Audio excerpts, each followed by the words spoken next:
دیدم کلش غرقه در خونه، شهیدم مادرش حالا میخونه، شهیدم مادرش حالا میخونه. لا لا لا لا لا لا لا لا لا لا لا لا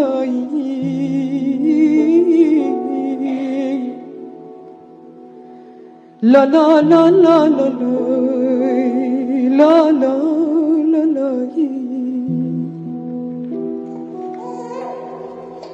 la la ید میکنم خوابت نمیاد.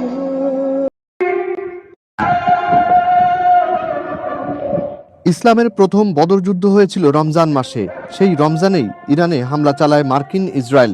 তবে কারবালায় শহীদ ইমাম হোসেনের আদর্শ ধারণকারী ইরানিরা গড়ে তোলে প্রতিরোধ। সম্প্রতি ভাইরাল হয় এমনই এক ফুটেজ।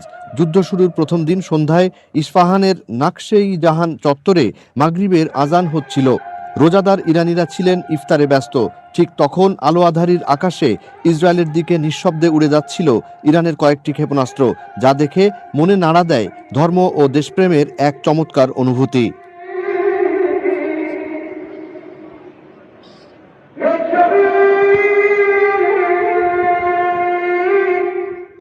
প্রিয় দেশবাসী, আসসালামু আলাইকুম।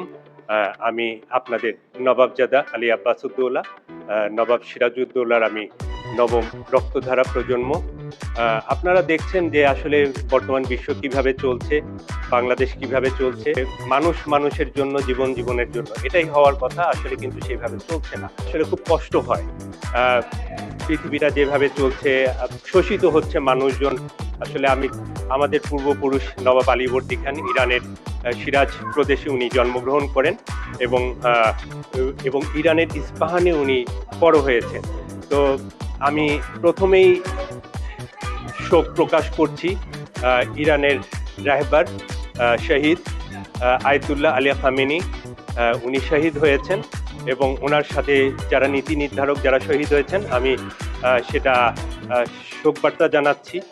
আমি খুব ব্যথিত এবং ইরানে অনেক শিশুকে হত্যা করা হয়েছে, নির্মমভাবে হত্যা করা হয়েছে। ওরা বীরের জাতি, আমরা বীরের জাতি, ঠিক আছে? তো বীরদের সাথে কখনো পেরে ওঠা যায় না। যে সাম্রাজ্যবাদী শক্তিরা তারা যেটা করছে, তারা কখনো সফল হবে না। ইরানের ইতিহাস অনেক বিশাল ইতিহাস, সেই 2000 বছরের উপরে তাদের ইতিহাস। তো তারা দেশ বিক্রি করে না, তারা নিজেদের ইতিহাস ঐতিহ্য বিক্রি করে না, তাদের দেশপ্রেম আছে। তাদের দেশের মানুষরা নির্যাতিত না। তাদেরকে বিদেশি শাসন চাপিয়ে দিতে চাচ্ছে যারা, সেটা কখনো সফল হবে না। এবং বর্তমান যিনি রাহবার নির্বাচিত হয়েছেন মোস্তফা খামেনি, ওনাকে অভিনন্দন। ব্যতীতভাবে বলছি, কারণ মুসলিম জাহানের আমাদের যিনি নিপীড়িত মানবের যিনি কণ্ঠ ছিলেন আলী খোমেনি সাহেব, ওনাকে শাহাদাত করা হলো নিষ্ঠুরভাবে। আজকে যদি সৌদি আরব, আজকে যদি জর্ডান, আজকে যদি তুরস্ক, এরা যদি এই মুসলিম নামধারী যে রাষ্ট্র যারা পরিচালনা করছে, এরা যদি সাপোর্ট করতো, আজকে এই অবস্থা হতো না। আজকে বিধর্মী হয়ে রাশিয়া, চীন এবং ভেনেজুয়েলার মাদুরো সরকার যেভাবে সমর্থন দিয়েছে, এই সমর্থন যদি মুসলিম রাষ্ট্রের যারা দেওয়ার কথা তারা দিলে, আজকে মুসলমানদের এই করুণ পরিণত হতো না। আজকে ইরানের সাথে যে ঘটনাটা ঘটছে, কালকে তুরস্কের সাথে হবে, সৌদির সাথে হবে, এবং প্রত্যেকটা তারা গ্রাস করে ফেলবে। এবং যেভাবে বাংলার ইতিহাসের সাথে হয়েছে, 200টা বছর বাংলার মানুষকে গোলামি করতে হয়েছে, সেই গোলামিটা কখনো পার্সিয়ানরা মেনে নেবে না। তারা বীরের জাতি, ঠিক আছে? তারা গর্জন দেবে, তারা জান দিয়ে দিবে, তারা করবে না। আওয়ামী লীগ সরকার আমাকে অফার দিয়েছিল, বিভিন্ন অফার দিয়েছিল। সেই লোভনীয় অফার যদি আমি গ্রহণ করতাম, সেই হানি ট্র্যাপগুলো যদি আমি, সেই ললনাময়ী নারী যেগুলো আমার কাছে লেলিয়ে দেওয়া হয়েছিল, সেই অফার দিলে আজকে আমি তাহলে ভালো অবস্থানে থাকতে পারতাম। আমি সেই অফারগুলো নেইনি, আমি সেগুলো রিজেক্ট করে দিয়েছি, ঠিক আছে? আমি হয়তো সেরকম অবস্থানে না গেলেও, কিন্তু বিষয়টা হলো যে আমরা যেহেতু একটা বংশীয় পরিবারের, আমাদের ইতিহাস ঐতিহ্য অনেক শক্ত, এবং নবাব সিরাজউদ্দৌলাও সেই রক্তটা ধারণ করেন, ইরানি রক্তধারাটা ধারণ করেন।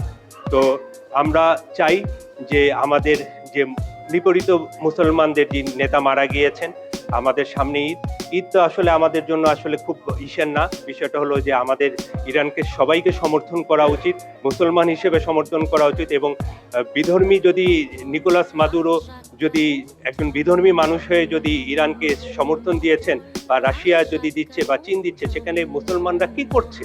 আমি খুব বিস্মিত জিনিসটা দেখে। তো আশা করি যে আমাদের ভিতরে একতা থাকা দরকার। একতা থাকলে আমরা বিশ্বে একটা শান্তি প্রতিষ্ঠিত হবে। یه دل میگه برم برم یه دلم میگه نرم نرم طاقت نداره دلم بی تو چه کنم یه دل میگه برم برم یه دلم میگه نرم نرم طاقت نداره دلم بی تو چه کنم سلطان قلبم تو هستی دروازه های دلمو شکستی به یاد تو هم هر جا بی تو چه کنم پیش عشقی زیبا خیلی کوچیک دنیا به یاد تو هم هر جا بی تو چه کنم سلطان قلبم تو هستی دروازه های دلم رو شکستی